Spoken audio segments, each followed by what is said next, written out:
Chris Woakes की गेंद थी, सामने ऋषभ पंत थे। कोशिश की उन्होंने रिवर्स स्वीप खेलने की और गेंद आकर ठीक उनके दाएं पैर के निचले हिस्से में लगी और इसके बाद ऋषभ पंत पिच पर ही लेट गए। थोड़ी देर बाद जब उन्होंने जूता उतारा तो वहां पर खून की बूंदें भी देखने को मिली और ऋषभ पंत की यह स्थिति हो गई कि वो ड्रेसिंग रूम तक अपने पैर पर खड़े होकर नहीं आ सके। जी हाँ, मैनचेस्टर के ओल्ड ट्रैफर्ड मैदान के बाहर मैं खड़ा हूं और यहाँ पर जो स्थिति देखने को मिल रही है वो बेहद भयावह है। दरअसल हुआ यह है कि ऋषभ पंत जो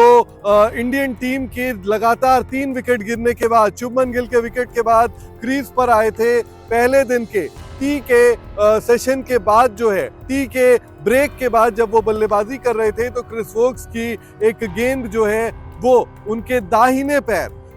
पैर, वो पैर जिसमें एक्सीडेंट के वक्त भी ऋषभ पंत के पैर में चोट लगी थी, उसी पैर के एकदम निचले हिस्से में जाकर जूते के ऊपर गेंद लगती है और उसके बाद ऋषभ पंत वहीं पर गिर जाते हैं। थोड़ी देर बाद फिजियोज आते हैं, फिजियोज जूता उतरवाते हैं तो देखते हैं कि उनके पैर से जो है वो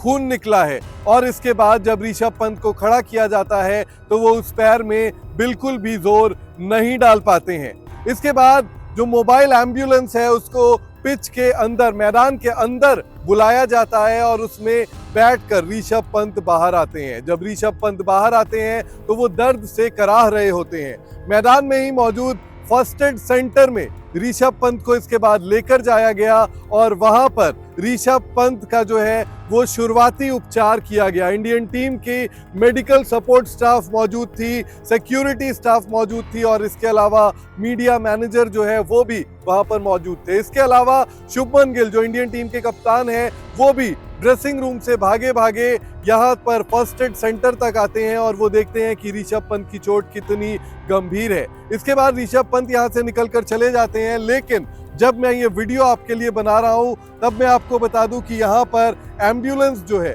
वो यहाँ पर खड़ी हुई नजर आ रही है, जिस एम्बुलेंस से ऋषभ पंत को अब स्कैन्स के लिए नियरेस्ट हॉस्पिटल ले जाया जाएगा। जितनी दर्द में ऋषभ पंत कराहते हुए नजर आए, जितनी दर्द में वो दिखे हैं, उसे देखकर ये साफ है कि ऋषभ पंत की इंजरी काफी गंभीर है। अब सवाल ये उठता है कि ऋषभ पंत जो इंडियन टीम की बैकबोन है एक तरह से, उनकी ये चोट जो है वो कितनी गंभीर हो सकती है। उनको क्या फ्रैक्चर हुआ है या और भी सीवियर इंजरी है, इसकी जानकारी तो बीसीसीआई स्कैन्स के बाद ही देगी। ऋषभ पंत को यहाँ से ग्राउंड से अस्पताल ले जाते हुए इसी एम्बुलेंस में ऋषभ पंत जो है वो सवार हैं और आप देख सकते हैं यहाँ पर ऋषभ पंत जो है पैर में उनको चोट लगी और उसके बाद जो है उनको ले जाया जा रहा है यहाँ से, इसी एम्बुलेंस से जो है वो उनको स्कैन्स के लिए, प्रिलिमिनरी स्कैन्स के लिए जो है वो शिफ्ट।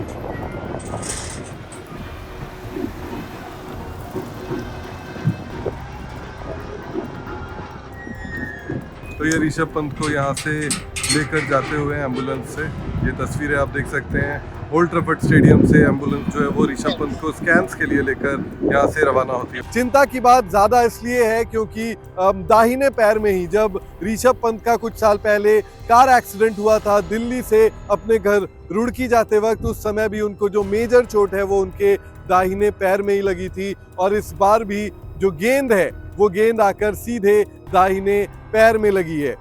अगर स्वेलिंग देखें, आप तस्वीरों को देखें तो उनकी कितनी दर्द है ये भी आप समझ सकते हैं और कितना ज्यादा जो स्वेलिंग है वो भी आप यहाँ पर देख सकते हैं इन तस्वीरों में। बात साफ है कि ऋषभ पंत इस मुकाबले में 4 दिन का जो खेल बचा है, इस मुकाबले में अगर वो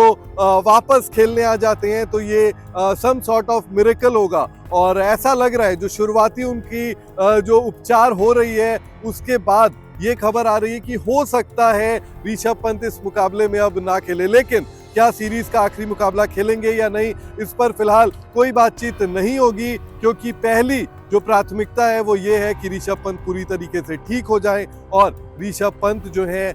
वो